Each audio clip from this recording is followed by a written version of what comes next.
Hello नमस्कार, मैं हूं धनसुख पालीवाल और आज इस वीडियो के जरिए आपको एक मैसेज मैं कन्वे करना चाहता हूं। देखो, सबसे बड़ा संघर्ष का जो जीवन होता है ना, वो एक स्टूडेंट का होता है और खासकर एग्जाम टाइम के अंदर। मैं आपको बताना चाहूंगा कि जुडिशरी एग्जामिनेशन जब होता है, जैसे राजस्थान जुडिशियल सर्विस, अब इसके मेंस एग्जामिनेशन में 2 दिन के अंदर 4 एग्जाम बैक टू बैक रहते हैं। एक दिन में 2 एग्जाम, सुबह 9 से 12 का एक पेपर हुआ, उसके बाद में दोपहर को 3 से 5 का दूसरा पेपर। और सबसे मुश्किल समय होता है इन दोनों एग्जाम की बीच का टाइमिंग।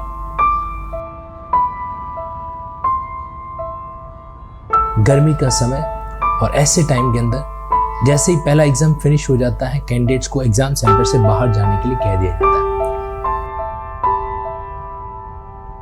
और वो कैंडिडेट्स एग्जाम सेंटर के बाहर जगह ढूंढता है, कोई छाया ढूंढता है जहां पर वो अपने 2-2.5 घंटों को स्पेंड कर सके।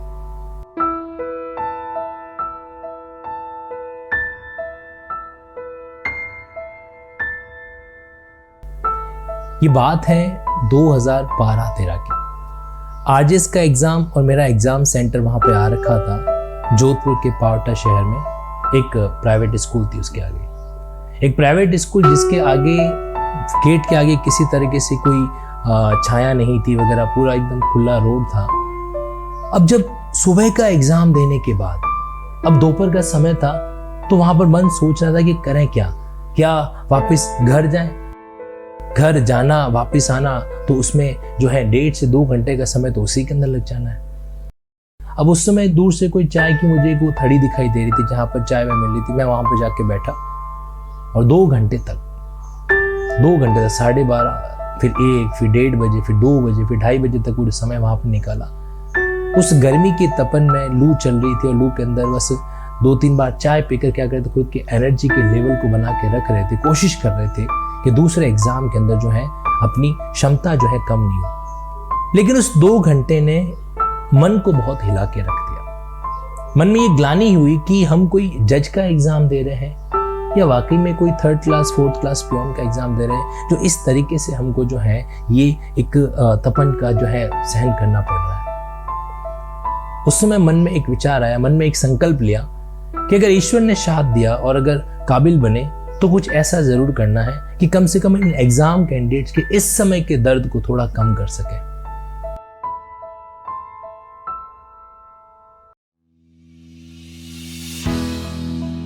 तो इस बार आरजेएस का एग्जाम हुआ 2022 के अंदर। सेंटर जोधपुर के अंदर जेएनयू कैंपस है, न्यू कैंपस, वहां पर आ रखा था।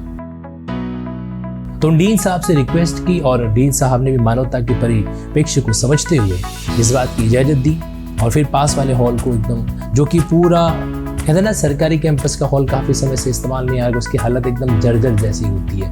मतलब उसके अंदर पूरी जो गंदगी पड़ी है, साले टॉयलेट गंदे पड़े हैं वहाँ पर, एक तरीके से छिपकलियों चूहों ने डेरा डाल रखा है। तो वहाँ पर पूरे 1-2 दिनों के अंदर प्रॉपर तरीके से सफाई करवाने के बाद में वो हॉल जो है वो रहने लायक, प्रॉपर तरीके से बैठने लायक रहा।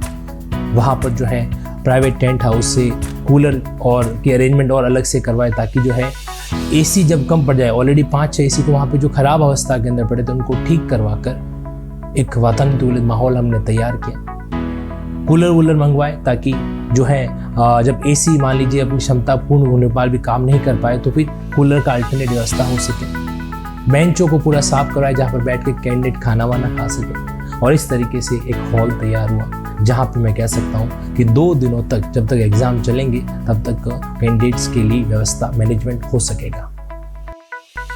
और फिर हमारी पूरी टीम साथ में, पूरी टीम को जो है मैंने ये बात बताई और टीम जो है पूरा सपोर्ट पूरा देने के लिए तैयार। और जिस दिन 30 अप्रैल को सुबह जब 9 बजे पेपर होना था, 7 बजे कैंडिडेट्स आना शुरू हो गए। और जब आकर उन्होंने वहाँ पर देखा, क्योंकि उनके लिए अनएक्सपेक्टेड था, क्योंकि अभी तक के इतिहास में कभी ऐसा नहीं हुआ कि एग्जाम सेंटर पर इस तरीके से किसी ने रहने का, खाने का, पीने का अरेंजमेंट है जो करवा रखा। जितने भी विद्यार्थी थे, जितने भी स्टूडेंट्स थे, सबको फर्स्ट हाफ के बाद जो रेस्ट मिलना चाहिए था वो पॉसिबल ही नहीं था अगर लिंकिंग लॉस की तरफ से, पालीवाल सर की तरफ से ये फैसिलिटीज प्रोवाइड नहीं की गई होती। हमें यहाँ के 2 किलोमीटर के पैरामीटर में, 2 किलोमीटर के रेडियस में कोई भी आसपास रेस्टोरेंट्स नहीं है। Thank you so much. यहाँ का अरेंजमेंट बहुत अच्छा है। कुकिंग लॉ वालों ने बहुत अच्छा अरेंजमेंट किया हुआ है, मैंने ऐसा कहीं पे नहीं देखा, और वो मोटिवेट भी कर रहे हैं, पेरेंट्स के लिए बहुत अच्छा है। ऑफिस मॉर्निंग का चाय बिस्किट लेने के बाद फिर वो नाश्ता करने के बाद में जो एग्ज़ाम देने के पहले एग्ज़ाम के बाद जब दोपहर को लौट के आए तो उनके लिए ऑफिस ऑलरेडी अरेंजमेंट करा रखा था, लंच वगैरह का।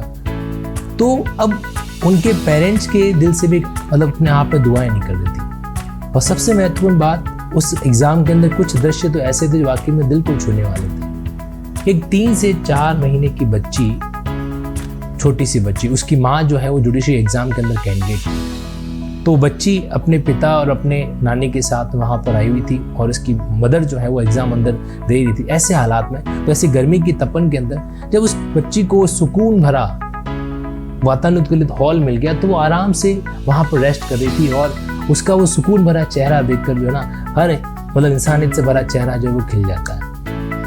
कहीं के ओल्ड एज पेरेंट्स थे जो उनके साथ में आ रखे थे, किसी के ब्रदर, किसी के हस्बैंड, किसी के वाइफ है ना, वो कहीं न कहीं जो है अपने उन रिलेटिव के साथ में उनको एग्ज़ाम के लिए साथ में सपोर्ट करने के लिए, मोटिवेशनली मैनेज करने के लिए साथ में थे।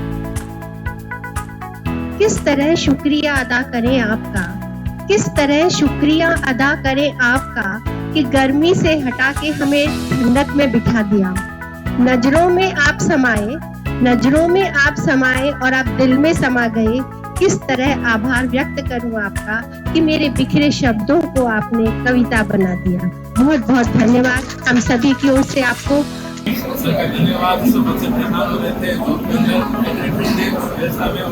अच्छा खाना दे रहे हैं, कहीं देने की जरूरत नहीं किसी को, सब के सब आराम से रहते हैं। और एक ऐसी अपने आप में उदाहरण जो है कहीं न कहीं ईश्वर के आशीर्वाद से शायद हम समाज में रख पाए कि भविष्य में जब कहीं पर किसी जगह पर कोई एग्ज़ाम हो तो इन कैंडिडेट्स के लिए जो है कुछ उनको व्यवस्था करने के लिए हर कोचिंग इंस्टीट्यूट जो है अपनी श्रद्धा अनुसार, अपनी इच्छा अनुसार आगे आए।